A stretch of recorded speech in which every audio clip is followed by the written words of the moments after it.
Yuk, Dek. Dan Oke, Bang Usman. hari ini ada update apa Bang di Polda Metro Jaya terkait kasus Nikita Mirzani? Ya, ini kaitannya satu ya, kasus ini sudah kurang lebih 1,5 tahun.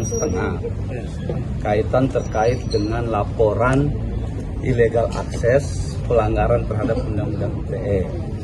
Nah, ini berkaitan perkaranya dengan Nikita dan Mail ya, yang pada saat itu pada proses persidangan adalah berkaitan dengan si Reza Gladys dan suaminya nih ya.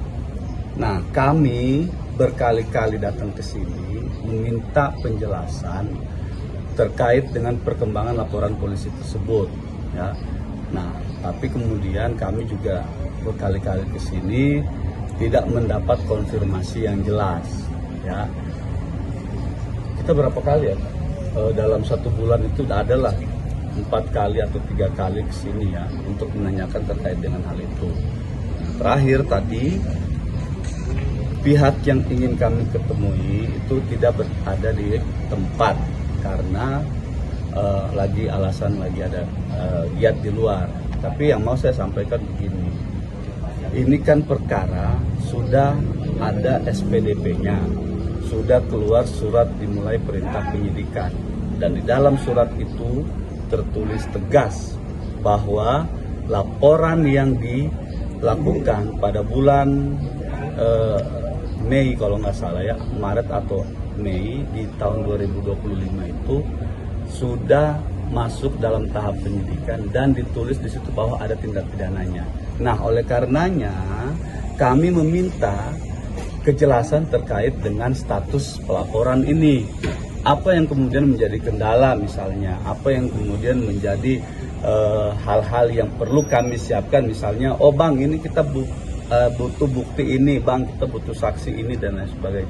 Nah, itu tidak kami dapatkan konfirmasi. Kami berkali-kali datang ke sini. Ingat ya, kasus Nikita di sini juga di cyber itu dalam waktu kurang lebih 1 atau 2 bulan Nikita itu tersangka di unit yang sama, di cyber yang sama gitu. Beda tempat tapi penyidiknya beda. Nah, yang mau saya katakan adalah kenapa kasus yang sama yang kita laporkan terhadap pelanggaran Undang-Undang ITE itu juga berkaitan dengan apa yang menjadi saat ini dihadapi oleh Nikita dalam putusan pidana. Ini kan sama persis, karena objeknya sama, yang dilaporkan itu adalah berkait dengan illegal akses rekaman, yang kemudian rekaman itu dipakai di persidangannya Nikita. Lalu dengan rekaman itu Nikita diputus bersalah bersama Mail. Nah, mana keadilannya gitu loh. Kita mau mempertanyakan ini, sejauh mana sih sebenarnya perkembangan ini, apa ada kendalanya. Kita dikirimkan SP2HP. SP2HP itu tidak menjelaskan bahwa rencana tindak lanjut akan melakukan ABCD. Nggak ada gitu. Hanya disampaikan di situ SPDP kami sudah melakukan ini. Ya apa, ini sudah SPDP yang kami terima itu bulan kemarin, bulan Mei. Ini udah mau habis lagi bulan Juni. Nah, kami tidak. Iya, langkah selanjutnya apa? Kami tidak mendapatkan informasi yang jelas. Kalau misalnya kami dibilang, Bang, ini kendala kita di sini. Nah, kita kan enak bisa mencarikan solusi bersama-sama untuk supaya perkara ini jalan gitu.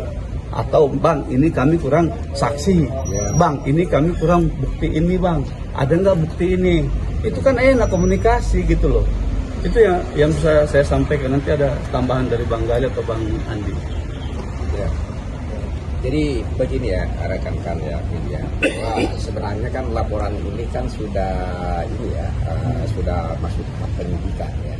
Kalau tahap penyidikan itu kampanye ya, kita pahami bahwa ada kegiatan pengumpulan bukti-bukti ya dan menemukan tersangka, kira-kira gitu ya, bahasa umumnya yang mudah dipahami. Nah, seperti tadi disampaikan Pak Usman, maksud dan tujuan kita ke sini sebenarnya sederhana. Kita ingin koordinasi. Apa sih kekurangan Bang? Apakah misalnya ada membutuhkan saksi atau membutuhkan alat bukti lain, misalnya surat? Tapi sederhana sekali kok.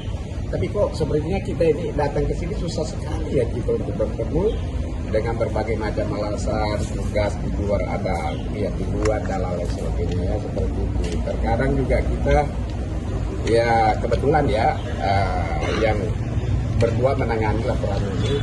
Nah, saya juga selaku tim kuasa mendapat laporan dari teman yang lain bahwa memang sudah dilakukan koordinasi, tapi hasilnya seperti ini. Nah, itulah tadi bahwa sebenarnya kembali lagi bahwa sangat sederhana tujuan kami ke sini sebenarnya untuk koordinasi, ya kan, bagaimana proses hukum ini bisa berjalan dengan baik. Mungkin begitu ya dari saya. Mungkin ada tambahan dari Pak Gadi yang menangani langsung kasusnya. Ya, kalau dari saya sih hampir sama yang disampaikan dari Bang Usman, dari Bang Andi. Ya, kami datang ke sini juga kan mencari sampai di mana sih. Memang ada surat yang dikirimkan. Cuman kan hambatan-hambatan itu apa sih maksudnya? Kurang lebih seperti itu. Dan tadi pas datang ke sana kabarnya lagi di luar. Cuma nanti kami akan janjian kembali untuk mempertanyakan sampai sejauh mana sih. Kurang lebihnya seperti itu. Perkembangannya sampai di mana gitu kan.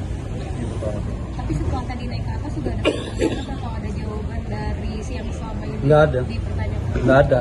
Jawabannya nggak ada. Jawabannya lagi dinas di luar, lagi giat. Begitu aja terus.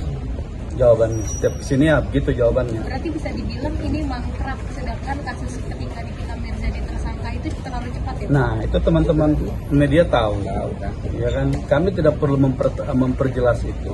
Tapi teman-teman media tahu bahwa Nikita di unit ini juga di cyber pada saat dia menghadapi kasus hukum